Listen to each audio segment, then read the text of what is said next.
My husband's affair left us with a child he hid for 5 years, and while he refuses to face the mess he's made, I'm the one who chose to take her in and pick up the pieces for our broken family. My 34 female life is falling apart, and it's all thanks to my husband. We had a perfect life, both of us worked in the jobs we loved, we have a beautiful daughter, 10 female, and a healthy son, 5 male. When I was pregnant with our son, we both almost died due to complications. So before the birth and even afterwards, I didn't want to be intimate. Why would I? I almost died and my body was in pain for months afterwards, even with strong medication. I thought my husband understood because he never pushed me for lovemaking or even asked. I thought it was because he understood my pain, but apparently he was just getting it from somewhere else. A few months ago we were visited by Child Protective Services. I was terrified at first, frantically thinking of what we did wrong with our children to cause a visit. But no, as it turns out, some woman I've never met before died in a car accident leaving behind a daughter, and my husband's name was on the girl's birth certificate and he was named in the woman's will as the father. I thought it was a mistake at first, until my husband broke down and told me the truth. As it turns out, while I was suffering my pregnancy and the after effects of almost dying, my husband would go to a woman he knew at work and get it off with her. He said this as if he was doing me a favor. Well, as the CPS worker explained to us, my husband is her closest living relative that can care for her. The woman's family apparently wanted nothing to do with the poor little girl. When she asked us if we wanted to take her in, I said yes. Yes, I know this might be the true cause of all my issues, but my husband pawned that poor girl off to live with her single mother for 5 years. He doesn't get to pawn her away when she needs help. She's his responsibility, and now is ours. I told him I'll help take care of the necessary visits for wellness checks and help with whatever CPS wants us to do. All he had to do was explain everything to our children. The fact I'm saying this tells you what he did. Yes, nothing. We had to clean out a room and buy new furniture and even looked for some toys. Our children go to a private school, so I picked up some more work hours in order to be able to afford her tuition. I was the one who had to tell our extended families the big change because he didn't want to do so.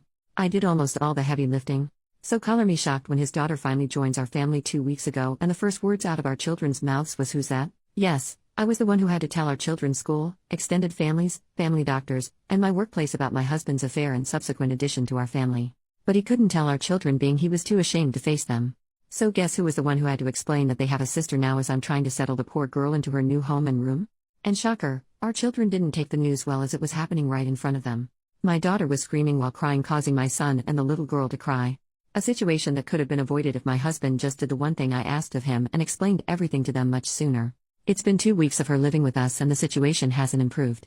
My husband has not picked up the slack that comes with having a new addition to the family, so we're struggling right now to make ends meet. I feel embarrassed bringing all 3 children around for appointments and groceries because the little girl is very much obviously not mine, and I can tell people are judging our family. My daughter is much moodier and less happy and refuses to even acknowledge our newest addition to the family. Our son doesn't really understand what is going on, and it's causing even him to lash out. And I don't even know how to help the poor little girl because I know that if I feel like my life is falling apart, she must feel even worse. I suggested family therapy for our children, even just marriage therapy, so we can hopefully move past this and work together as a unit for all the children.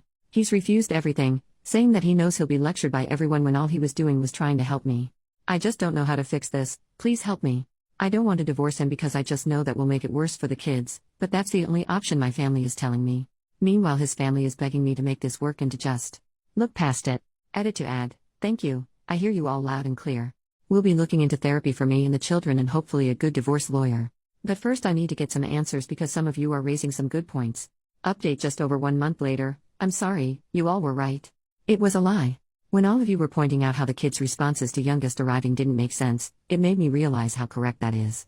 They came home to a room all made up and I made passing comments to them asking about how excited they were for youngest's arrival. They should have known about her.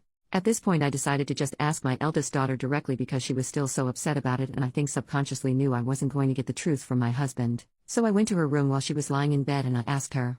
I told her that I asked her father to explain to the 2 of them what was going to happen. They saw her new room. I talked about her to them, so I don't understand my eldest's reaction. So yes, it turns out husband didn't tell them and then me the truth. A surprise to no one I am figuring out. The story he told the kids was that youngest was a daughter of one of our friends, and we felt so bad we had to take her in. Nothing about her being their half-sister or him having a daughter with another woman. Well, when she came home that day and the kids asked who she was, the pictures we were able to share of youngest, she had braids in and wore much different clothing than when she arrived. It was my response to them that ruined his little lie. This is youngest's name, your half-sister, remember? Our son was too young to really get what it meant, but our daughter did. That's why she freaked out that day, not because of the new addition to the family but because what the new addition meant. I apologize for causing her to freak out that day, for not sitting both her and her brother down for a real discussion over how they feel and to make sure their father did what he was supposed to do, and apologize for only talking to her now after she had a much-deserved reaction to it all. My daughter accepted the apology, and I asked her if that was why she was distant from the youngest. She told me that's part of it, and because word got out at her school about what the newest addition to our family going to the school meant, so now she's getting teased and picked on for having a father who cheated. It broke my heart realizing just how badly I messed up. By continuing to beg the spineless man they called a father to help them and then allowing myself to get shut down, I was essentially allowing all the kids' needs to be ignored. I told my daughter I'll sign her and her brother and sister up for therapy. Of course, the pathetic man tried to plead with me not to when I mentioned signing the kids up, but I told him to give it up already. All 3 children's lives have changed, and it will help them adjust with a professional to speak to.